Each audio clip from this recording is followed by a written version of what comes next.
నన్నోడి తన్నోడైనా తన్నోడి నన్నోడైనా అంటూ ద్రౌపది పరిచారికలతో ధర్మజుణ్ణి ప్రశ్నిస్తుంది. మహాభారతం మాయాజూద ఘట్టాన్ని గుర్తు చేసింది ఆ ఉప ఎన్నిక. విజయాలే తప్ప ఓటమి ఎరగని ఆ రాజకీయ దిగ్గజానికి తొలిసారిగా స్ట్రోక్ తగిలిందా? అరశతాబ్దానికి పైగా నిర్మించుకున్న ఉక్కు సామ్రాజ్యం గాలివానకు కుప్పకూలిందా? ఆ సెగలు ఆ పగలు శాశ్వతమేనా? ఏదేమైనా ఓటమి వాసన ప్రతిపక్ష నేతను పాతాళానికి పడేసిందా? జరిగింది చిన్న ఎన్నిక అయినా పెద్ద సంచలనానికి తెరలేపింది. ఇడుపులపాయ మొదలుకొని ఇచ్చాపురం దాకా అందరూ ఆ ఇద్దరి గురించే మాట్లాడుకుంటున్నారు. తండ్రి చాణక్యం, తనయుడి లౌక్యమే సైకిల్ను విజయతీరాలకు చేర్చిందా? 2 స్టేట్స్లో సెన్సేషన్ క్రియేట్ చేసిన ఆ బైపోల్ అసలు కథ ఏంటి? బీటలు పడ్డ ఆ శత్రువు దుర్భేద్యమైన కంచుకోట ఎక్కడ? చంద్రబాబు చాణక్యం, లోకేష్ లౌక్యం. 30 ఏళ్ల తర్వాత కోటలో పసుపు జెండా.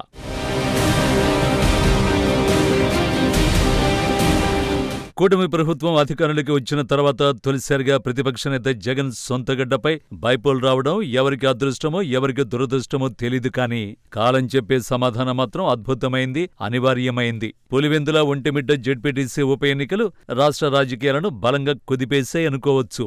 అక్కడ గెలిచింది కేవలం 2 జెడ్పీటీసీ సభ్యులే కావచ్చు, కానీ ఓడింది మాత్రం జగన్ అన్నట్టుగా టీడీపీ నేతలు సంబరాలు చేసుకుంటున్నమాట వాస్తవం.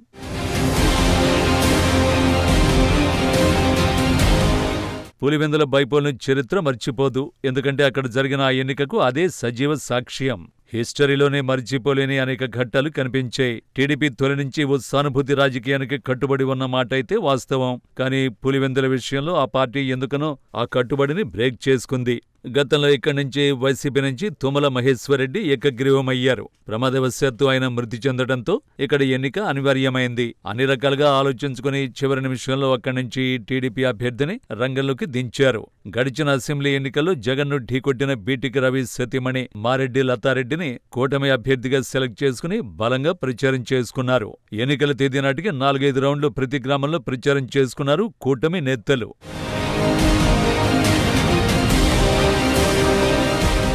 ఇక వైసీపీ అభ్యర్థిగా దివంగత మహేశ్వరరెడ్డి తనయుడు తుమ్మల హేమంత్ రెడ్డి రంగంలోకి దిగారు. నామినేషన్ మొదలుకొని ప్రచార పర్వం ముగిసేదాకా కడప ఎంపీ వైఎస్ అవినాష్ రెడ్డి పర్యవేక్షణలో అన్నీ సాగాయి. కానీ పోలింగ్ నాటికి అన్నీ తిరగబడ్డాయి. పరిస్థితులు తారుమారయ్యాయి.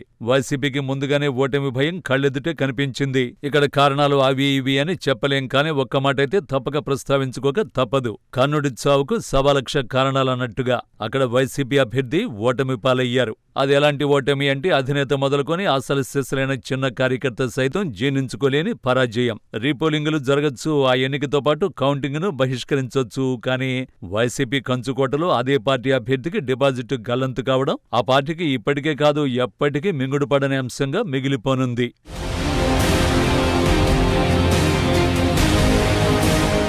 ఏ ఎన్నికల్లో అయినా అక్రమాలు దౌర్జన్యాలు జరగచ్చు, జరగకపోవచ్చు, కానీ అధికారం అనేది ఒకటి ఉంటుందని ఏ ఒక్క రాజకీయ నాయకుడు ఎప్పుడూ మర్చిపోకూడనిది. పులివెందుల ఎన్నిక గుర్తు చేసి ప్రతిష్టాత్మకంగా మిగిలిపోయే అవకాశమైతే లేకపోలేదు. గడిచిన వైసీపీ ప్రభుత్వంలో కుప్పం ఎన్నికకు రిటర్న్ గిఫ్ట్ అని చాలా మంది విశ్లేషించుకునే మాట. రాజకీయాల్లో విమర్శలకు తావుంటుంది, సద్విమర్శలు చేసుకోవడానికి వీలుంటుంది, కానీ పనిగట్టుకుని కక్షలు పెంచుకుంటూ చేసే రాజకీయాలు చెల్లనేరవు అనే పాఠాన్ని మాత్రం కుప్పం పులివెందుల ఎన్నికలు భావితర రాజకీయాలకు నేర్పే అసలు సిసలు సూత్రంగా చెప్పుకోవచ్చు.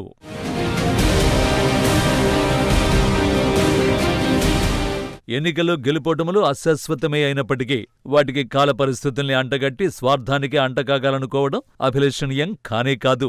పులివెందుల ఎన్నికలు గతంలోని కుప్పం రాజకీయాలకు ప్రతీకారమే అన్నది రాజకీయ విశ్లేషకుల భావన. ఇక్కడ జరిగిన ఎన్నికలు ప్రజాస్వామ్యబద్ధంగా జరగలేదని వైసీపీ నేతలు అరిచి గేపెట్టినా జరిగేది మాత్రం జరిగి తీరింది. ఈ ఎన్నికల్లో జరిగిన గొడవలు కావచ్చు, నెత్తుడి మరకలు కావచ్చు, పోలింగు రోజున చెలరేగిన దౌర్జన్యాలు కావచ్చు, ఏజెంట్లను రానివ్వకపోవడము కావచ్చు, బహిష్కరణలు ఇలాంటివి ఏవైనా కావచ్చు, ఫలితం మాత్రం ఎన్నికల కమిషన్ ఆదేశాలే. చివరి అస్త్రం ఎన్నికలు నిర్వహించింది, ఫలితాన్ని వెల్లడించింది. ఇక ఏవైనా ఫిర్యాదులు వగైరా ఉంటే ఇరు పార్టీలో ఎవరైనా కోర్టు మెట్లు ఎక్కచ్చు. ఇలాంటి విషయాల్లో అదే కోర్టు తీర్పుల వ్యవహారం ఎలా ఉంటుందో, అది ఎంతకాలం సాగుతుందో ఎన్నో తీర్పులు మనకు తేటతెల్లం చేస్తున్నాయి.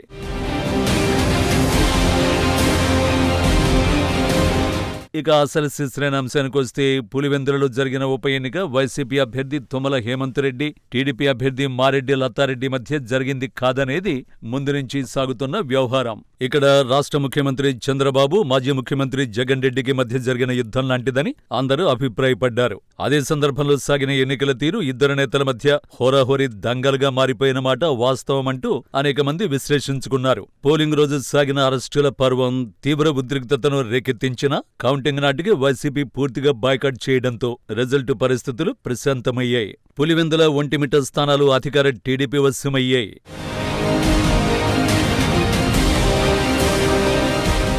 జగన్ కోటలో ఎవరైనా సరే పాగా వేయాలంటే అది అంత ఈజీగా అప్పటికప్పుడు సాధించుకునే ప్రయత్నం కానీ కాదు. ఈ ఓటమిని అంత తొందరగా జీర్ణించుకోవడం ఆ పార్టీ పెద్దలకు సాధ్యం కాకపోవచ్చు. అయినప్పటికీ ఈ చిన్న ఎన్నికల ఫలితం రాష్ట్రవ్యాప్త సంచలన చర్చగా మారిపోయింది.